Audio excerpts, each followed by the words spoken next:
תודה רבה לנבלנית שלנו, לנגינה בנבל.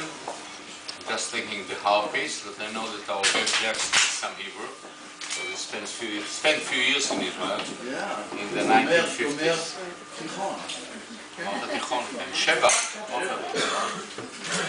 Okay, but I speak in English because that's the language that Mr. Klein Jack is dominating, and Candee, I think, has very little Hebrew, so it's really my pleasure to welcome Mr. and Mrs. Klein, Jack and Candee Klein. We became friends, so I take the liberty to use their first names. Sure.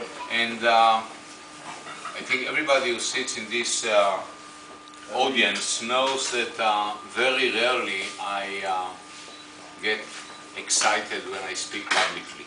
I have this trait that usually I'm not that moved by public speaking. I'm also used to it. Today is an exception, because I want to tell you the story of the relationship that Shaare Zedek in general and me in particular created during the last 2 decades with Jack Klein, and in the last few years with Candee as well, what it led to and how multitude of patients in the city of Jerusalem and in Israel at large are going to benefit from it. So the story started when Jack and his late wife Elisa visited Shaare Zedek over 20 years ago, and they saw our very congested pediatric emergency room that used to be up at the 6th floor. I think everybody in this audience knows you serve as consultants or visitors or maybe parents who came with their children to this congested pediatric department.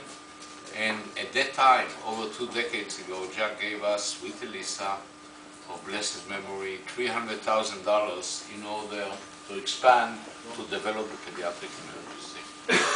And a few years later, Dr. Pnina Moore, who sits here, came up with the idea of NOGA, of the one-stop shop for diagnosis and coordination of treatment of patients with breast cancer. I think that you don't have to be a professional in order to imagine what a woman that was told in the last few hours that she has a lump diagnosed either because she palpated it or on routine mammography, or her GP, her general practitioner, when she came to a routine visit, found a lump in her breast.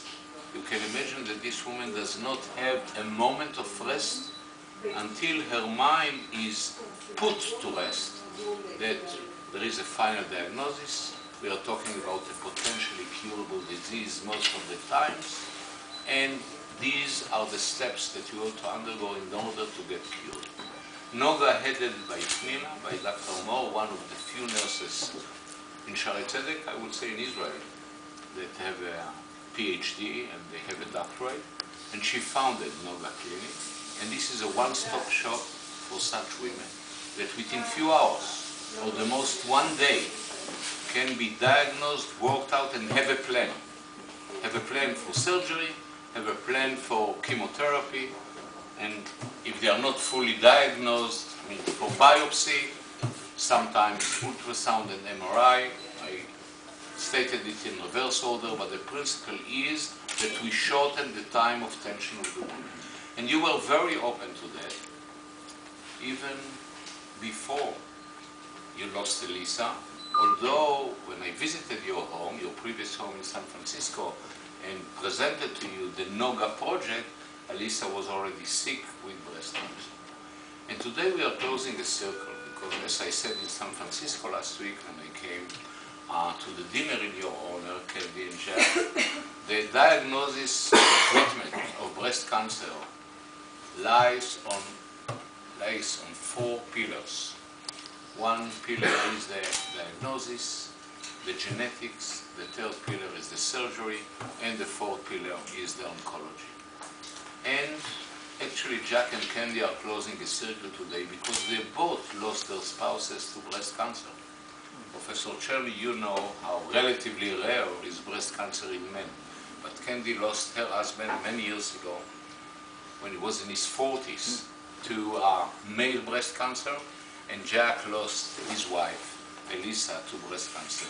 And They are closing a circle today by endowing $4 million in order to support all these 4 pillars at Shaare Zedek and to name the comprehensive breast health center in Shaare Zedek in the name of Jack and Candee Klein. The amount is huge. I took 2 visits to your house. I convinced Jack that this is the amount that is needed in order to build everything that you see here. This is only a small part of it. This is one part, the diagnostic center, and you will see that if you have the chance to tour it. The Department of Genetics, one of the largest in Israel, that devotes a lot of time to research and to service, to do clinical work with women that are carriers of genes that predispose them to breast cancer. And this is the gate to prevention of breast cancer. So we're not talking, when we talk about comprehensive breast health center, we're not talking only about diagnosis and treatment. We are talking about prevention. And prevention in general in medicine is much more efficacious than any treatment. Look what vaccines and how they change longevity of human beings. So we are doing preventing work as well. And you supported all this, and for this, we are very, very grateful today, Jack and Candee. It's a project that you should be very proud because we suggest to donors many projects. All of them are potentially life-saving. But to point and to give numbers that between 60 and 70 women a day come to this space that you see here, either for screening mammography or when they are already considered high risk or for follow-up. And Dr. Strano, who heads the diagnostic center, tells me, correct me if I'm wrong, Shalom, that you diagnose here on average 1.3 cancers a day. Cancers that many of them would not be diagnosed and will get to an advanced stage before being diagnosed. And if you tour the empire, I would say, of Efrat, although she will tell you it's still too small, but that's the nature of head of department, head of hospital relationship. There is a built-in conflict, but we are good friends. If you tour her empire, you will see the work that is being done there, both clinical work and research around the genes that are responsible for breast cancer. And then the oncology, our daycare center, I don't know, Professor Gabizon just entered the room. How many patients a day? Breast cancer composes 50% of the work, 40% of the work of the oncology department.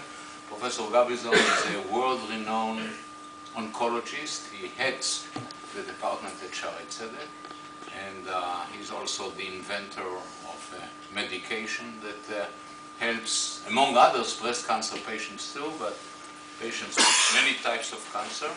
And we have here Professor Cherny, who also symbolizes the unique approach of Shaare Zedek to the field of cancer.